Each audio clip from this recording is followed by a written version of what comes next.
All right, welcome back to the deep dive.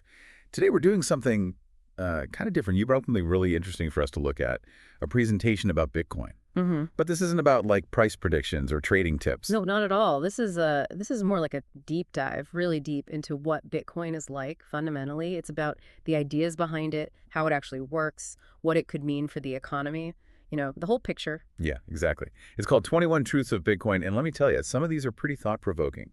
So if you've only ever thought of Bitcoin as like digital money or an investment, well, get ready to expand your thinking. That's for sure. Okay, so first up, Bitcoin as an ideology. Now, this speaker jumps right into some serious stuff, talking about freedom versus slavery, innovation versus stagnation, property versus poverty.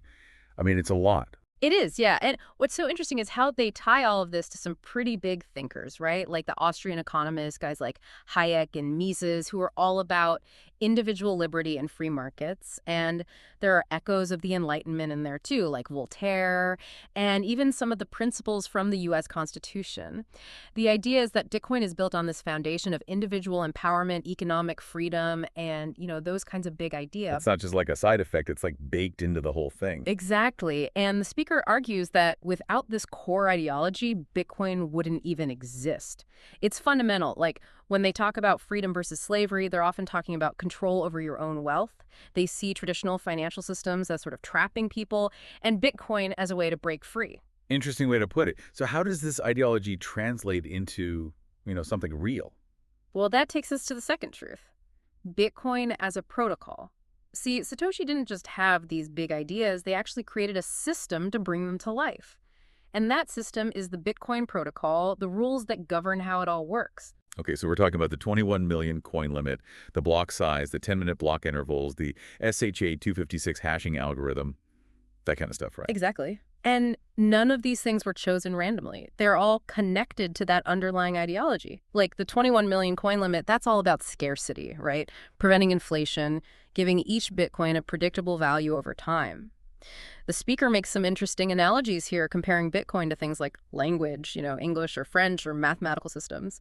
The point is that these protocols can outlast any particular piece of hardware or software because they're based on this shared understanding, this consensus, like a global agreement on the rules of the game. So it's kind of like everyone speaking the same monetary language. Yeah, exactly. And the speaker even goes so far as to define Bitcoin as a protocol for prosperity. It's a protocol for economic success, economic empowerment. It's not just about money. It's about a whole new way of organizing and transacting. And all of this, of course, leads to truth number 3, which is Bitcoin as an asset. you got it. And not just any asset. The speaker says it's the apex asset, superior to gold, silver, stocks, bonds, real estate, you name it. Big claim. Why does the speaker think Bitcoin is the top dog? Well, it goes back to those first two truths. Because of that core ideology, that emphasis on scarcity and individual control, and because of the protocol that enforces those things, Bitcoin has, as the speaker puts it, the greatest monetary premium in the world. Meaning what, exactly? It means people are willing to pay a premium for it because they see it as a reliable store of value, something that's secure, limited in supply, and outside the control of any government or institution. That's the foundation of its value proposition. Gotcha. But it's not just about the asset itself, right? Truth number 4 reminds us that it's not just an asset. Bitcoin's a network, and not just any network. The speaker calls it the most powerful computer network in the world. That's right. And without that network, the asset wouldn't exist. It's what gives Bitcoin its decentralization, its fault tolerance, its mission criticality. It's the backbone of the whole system. So to sum it up, an ideology that spawned a protocol resulting in an asset that circulates on a network. That's a pretty good summary, yeah. It shows how all these pieces are interconnected. You can't really have one without the others. Now, things get even more interesting with truth number 5. Bitcoin as immaculate. What's that all about?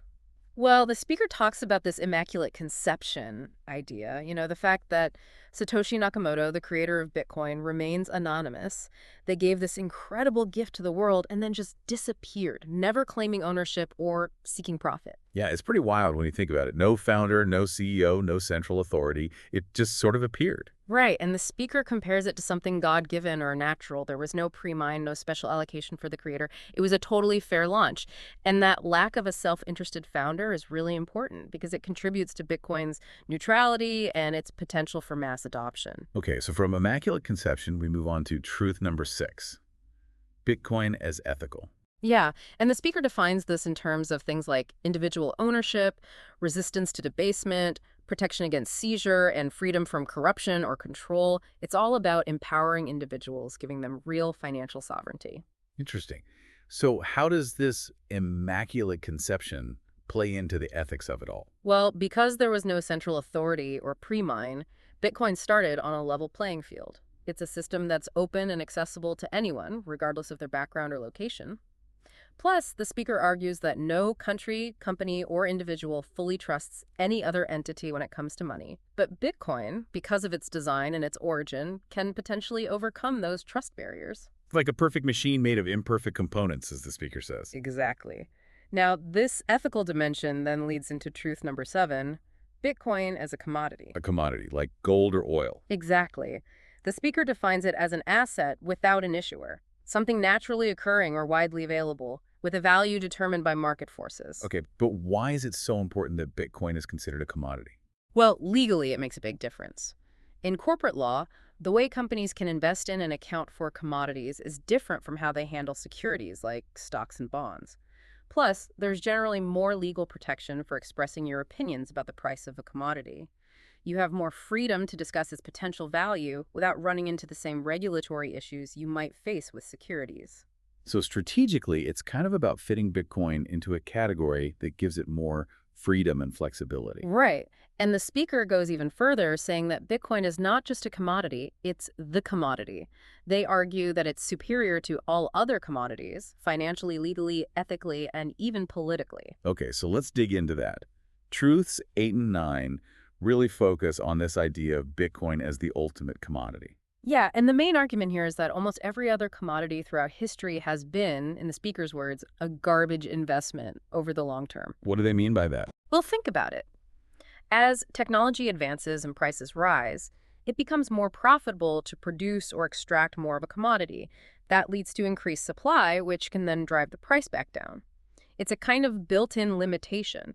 Like fracking technology led to a huge increase in oil supply, right? And historically, major gold discoveries have often led to periods of inflation because there was suddenly more gold in circulation. But Bitcoin, with its fixed supply of 21 million coins, doesn't have that problem. Exactly. And that's why the speaker believes it's the only commodity in history that hasn't been a bad long-term investment. It's truly scarce in a way that no other commodity is. So it's a digital commodity with a hard-coded limit. Right. It's a manufactured scarcity, but one that's enforced by the protocol itself, not by any government or central bank. And that digital aspect, as emphasized in truth number 9, is really key. It means Bitcoin can be transferred almost instantaneously across the globe, it's programmable, and it can be used in all sorts of innovative ways that just aren't possible with physical commodities. Okay, so we've got ideology, protocol, asset, network, commodity. What's next on the list? Truth number 10. Bitcoin is recognized. Now, this one's based on a hypothetical scenario, but it's still pretty significant. The speaker imagines a future where there's an executive order declaring a strategic Bitcoin reserve. Interesting. So like the U.S. government or some other major power officially recognizing Bitcoin as a strategic asset like gold or oil. Exactly. And the speaker even includes this quote, supposedly from a high-ranking official, that describes Bitcoin as an asset without an issuer, spawned via an immaculate conception. It is decentralized. We recognize it as a store of value. It is our digital gold. Wow. So even though it's hypothetical, it's meant to show how perceptions of Bitcoin might shift in the future. Right. And that kind of official recognition would have huge ripple effects, as the speaker suggests. It could pave the way for wider adoption by institutions, businesses, and individuals. Which leads us to truth number 11. Bitcoin is digital money. And this one starts with a quote from J.P. Morgan. Gold is money, everything else is credit. Bold words. It is, but it sets the stage for a crucial distinction. The speaker argues that Bitcoin is true digital cash, a bearer instrument.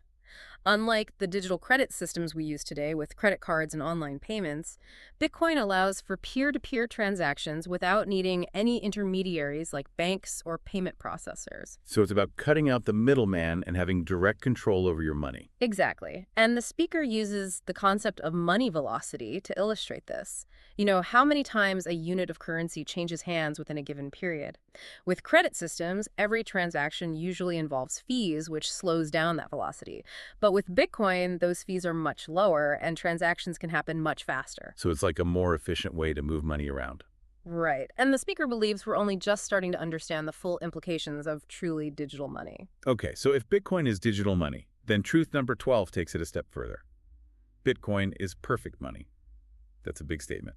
It is, but the speaker's argument is that even the greatest thinkers throughout history couldn't have conceived of perfect money because they lacked the technology. It took the invention of semiconductors, the internet, and modern cryptography to create a form of money that could be truly scarce, divisible, portable, and censorship-resistant on a global scale. So it's not just about the concept of money, it's about the technology that makes it possible. Exactly. And the speaker points out that even gold and silver, which were historically considered the ideal forms of money, had limitations. They were difficult to transport in large quantities, and new discoveries could lead to inflation. But Bitcoin, because of its digital nature and its fixed supply, overcomes those limitations. They even say it shifts economics from superstition and an art form to being a scientifically based engineering discipline. Right. Because for the first time, we have a truly stable and predictable monetary base. They use the analogy of unstable numbers in mathematics or contaminated water impacting life. You need a sound foundation to build upon. And that foundation then leads to truth number 13. Bitcoin is legitimate. Yeah, and here the speaker draws a contrast between a past period of regulatory uncertainty around Bitcoin and a hypothetical future where it's widely recognized and accepted by governments and major institutions. They use the example of a government holding seized Bitcoin as a strategic reserve, right? Yeah. Like it might hold national parks or nuclear weapons. Exactly. That kind of official recognition at the highest levels would legitimize Bitcoin in a very powerful way. It would signal that it's here to stay and it's something to be taken seriously. And the speaker believes this would have a cascading effect, influencing everything from banking and insurance to international relations. And then they drop this bombshell. If Bitcoin's not going to zero, it's going to 1,000,000. So they see two possible outcomes. Either Bitcoin fails completely or it becomes immensely valuable. Right. And they're clearly betting on the latter. Okay, so let's move on to truth number 14. Bitcoin is corporate. Now, this one might seem a bit odd, but the speaker's argument is based on their experience in the corporate world.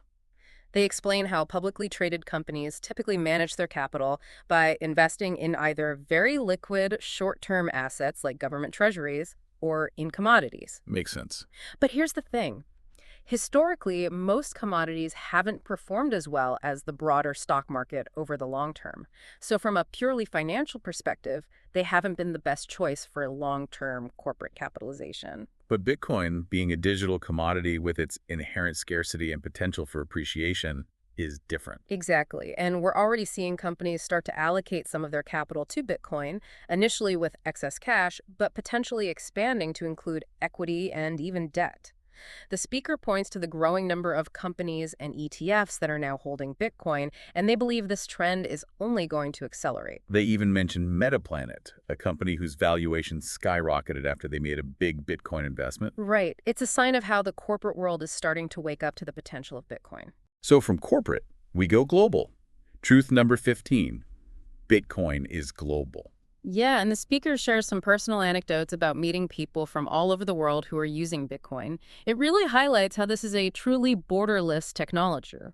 Unlike real estate or stocks in individual companies, Bitcoin is accessible to anyone, anywhere with an internet connection. It breaks down geographical barriers. Exactly. Someone in Nigeria can transact directly with someone in Manhattan without needing to go through a bank or worry about currency exchange fees. It's a global financial network that's connecting people in ways that were never possible before. And that global reach extends beyond geography into time, according to truth number 16. Bitcoin is immortal. Immortal, that's a big word. It is, but the speaker's point is that Bitcoin has the potential to last far longer than any other asset we know of. They challenge the listeners to think of anything else that could realistically last for centuries or even millennia. It's hard to imagine, right? Most things eventually break down, become obsolete, or lose their value. Right. But Bitcoin, because of its digital nature and the fact that its protocol is essentially set in stone, has the potential to endure for a very long time. Owning a fraction of the total Bitcoin supply is like owning a piece of this immutable digital history. It's almost like a digital life form, as the speaker says, that can spread and evolve over time. Yeah, it's a fascinating concept. Okay, now truth number 17 introduces another interesting analogy. Bitcoin is digital energy. The speaker compares a calorie, which is a unit of organic energy, to a satoshi, which is the smallest unit of Bitcoin. Okay, I'm intrigued. Where is this going? Well, the idea is that as we move further into a digital world with things like artificial intelligence and potentially even digital life forms, we're going to need a native form of digital energy to power those things. Interesting. So Bitcoin, with its inherent scarcity and the energy that goes into securing its network, could potentially serve as that foundation. Exactly. It's a way to represent and conserve energy within cyberspace. Digital credit, in contrast, is more like an IOU or a shadow of real digital energy.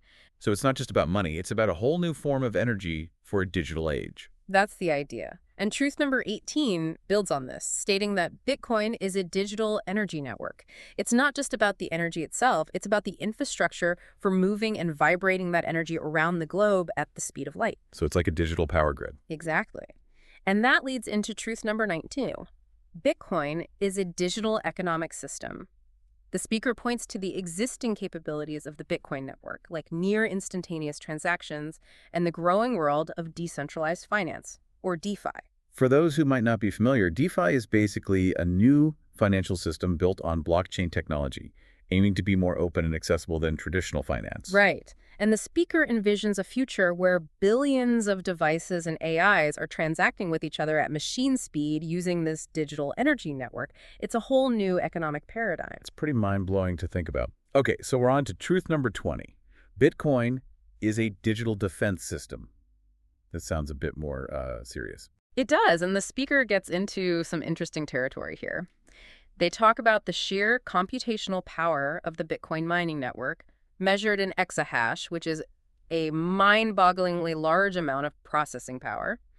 And they argue that this power can be leveraged to secure and authenticate digital systems through cryptography. Okay, so it's not just about money or energy, it's about security too. Right. The speaker compares it to controlling airspace, outer space, or cyberspace. They argue that whoever controls the dominant digital power network will have a huge advantage in the future. So controlling Bitcoin could be like controlling the keys to the digital kingdom. That's the idea. And finally, we reach truth number 21. Bitcoin is an emerging solar system. And this is where things get really metaphorical. Yeah, this one's out there. What's the speaker getting at here? Well, they start by challenging the idea that Bitcoin is a Metcalfean network, which is a common analogy in tech circles. A Metcalfean network is one where the value increases proportionally to the square of the number of users. Basically, every new user adds roughly the same amount of value. But the speaker argues that Bitcoin is different. They propose the idea of a Newtonian network instead.